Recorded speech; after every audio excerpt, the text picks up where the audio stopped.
Bilang sama pemerintah, lo mau bertentangan sama konstitusi lo, jangan buka peluang kita memakzulkan ya. Berani nggak coba? Kalimatnya begitu, jangan. Apalagi Arya Bima oposisi kan? Wah, oposisinya bilang kayak gitu. Pemerintah, jangan buka peluang kami memakzulkan Anda karena Anda sedang mengusulkan sebuah undang-undang yang bertentangan dengan konstitusi dengan pasal 33. Ini baru ayat 1 loh saya bicaranya nih. Saya belum bicara tentang bagaimana ayat 2 dan ayat 3. Apalagi masuk kemudian ke sub perdagangan dengan kode digit tertentu. Itu lebih gila lagi. Baru kemudian kita bicara angka-angka. Bapak Ibu sekalian, problem besar bangsa ini kalau seperti itu, berarti kita memang suka tersesat di jalan sesat. Kita menikmati ketersesatan itu bagi segelintir orang. Tapi tahu nggak dampaknya apa? Dampaknya kita menyesatkan diri kita sehingga tenaga kerja kita sebut sebagai pahlawan devisa. Sehingga kita sebut sebagai industri otomotif itu adalah anak bangsa, sebagaimana disebut oleh Partai Demokrat dan Partai PDIP. Loh iya, ada di Metro kan sama gua. Kita bicara mobil murah. Dan waktu itu gua diemin. Kan gua diemin. Wah, itu anak bangsa ya. Dalam hati gua diemin apa gua nyautin ya? Gua bilang ke pemirsa dalam hati, biar pemirsa yang menilai. Dia salah. Salah. Membedakan antara distributor sama prinsipal aja kakak ngerti, kok bicarain mobil murah. Itu bukti gitu. Apalagi bicara perdagangan. Catatan terakhir, walaupun catatan saya banyak, catatan saya paling akhir. Bapak Ibu sekalian, di sini juga bicara tentang pembayaran elektronik. Saya tanya sama Anda, dalam konteks pembayaran elektronik Indonesia tergantung sama asing apa enggak? Apa buktinya? Kartu kredit Anda semuanya Visa dan Master. Itu buktinya. Artinya Anda tiap tahun mengeluarkan uang triliunan keluar, di mana pencatatan transaksi pergi dulu ke Singapura, bahkan ke Amerika, baru balik lagi ke Indonesia. Pasar di kampung nggak pakai. Siapa bilang lo pakai yang namanya MoneyGram, lo pakai yang namanya Westin, lo pakai yang namanya macam-macam, tetap saja payment sistemnya dari mereka.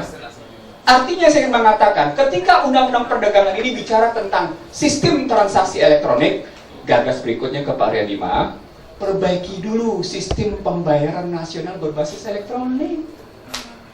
Jangan sampai para bankir yang oportunis itu menikmati beredarnya Visa dan Master. Gitu loh melihatnya. Saya terus terang ketika saya di komisi saya dulu, saya sudah masuk ke wilayah ini. Cuma karena gulungan demikian kuat, sampai dengan hari ini kuat sekali. Cuma 2 bank yang sedang bermain di sistem pembayaran kartu. Apa itu? BCA dan Mandiri. Tapi mereka tidak masyarakat. Dan ini akhirnya punya eksklusivitas. Akhirnya saya mau bilang begini, ada gambaran betapa tidak berwibawanya BI dan pemerintah ketika bicara payment system. Undang-undang ini bicara, tapi sayang undang-undang ini kembali lagi tidak menegakkan sistem pembayaran elektronik berbasis kekuatan nasional. Nah, dari situ saya menyebut sebenarnya Arya Bima bukan hanya 434 BIM yang dipersoalkan. Mari kita lihat dalam 5 kata kunci bagaimana sistem nilainya, bagaimana prinsip-prinsipnya, bagaimana strateginya, bagaimana fungsinya, dan bagaimana instrumentasinya yang Anda jahit dalam sebuah kepentingan nasional. Sehingga ketika Anda cari istilah kepentingan nasional itu, terjawab apa yang dimaksud dengan menegakkan kedaulatan ekonomi. Disitulah kemudian pentingnya yang disebut oleh para narasumber tadi, relasi undang-undang ini dengan 29 undang-undang lain. Yang ujungnya adalah neraca pembayarannya pun harus dibenahi. Yang ujungnya adalah di mana kita tidak serta-merta tergagap-gagap untuk menyatakan ikut pada WTO. Nah, pada perspektif ini, saya boleh mengingatkan Arya Bima dan teman-teman DPR. Betul, globalisasi adalah keniscayaan. Saya setuju. Saya mendukung. Tapi globalisme enggak. Halo? Ngerti?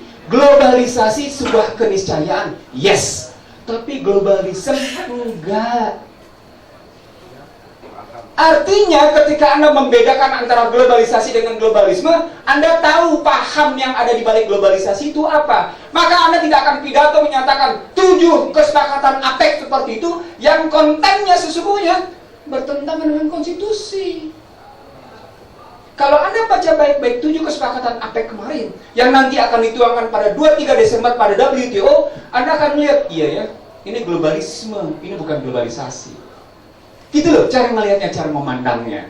Nah di situ saya kira ruangan ini dan beberapa ruang DPR ini menjadi saksi bahwa acap kali tadi saya kagum ada pengakuan kami politisi yang kurang pengetahuan, jujur ya. Aduh, jujur, iya dong, jujur. Maka memang dibutuhkan masukan. Kali ini kita kasih masukan. Dengan pendekatan itu akan kita tahu apakah kemudian undang-undang ini akan makin menjerat atau tidak. Kalau undang-undang ini lolos, domain nilai-nilainya lolos, gitu ya, dalam pendekatan globalisme. Saya ulang ya, kalau domain undang-undang ini lolos dalam pendekatan globalisme, maka bangsa ini akan makin dalam terjerat. Terima kasih. Jadi sisa setahun pemerintahan SBY dengan RUU perdagangan ini, SBY akan menggadaikan kedaulatan bangsa kita. Selanjutnya kepada teman-teman dipersilakan untuk tanya jawab. Dari kanan Pak Gusti, Jaka, Pak Mul.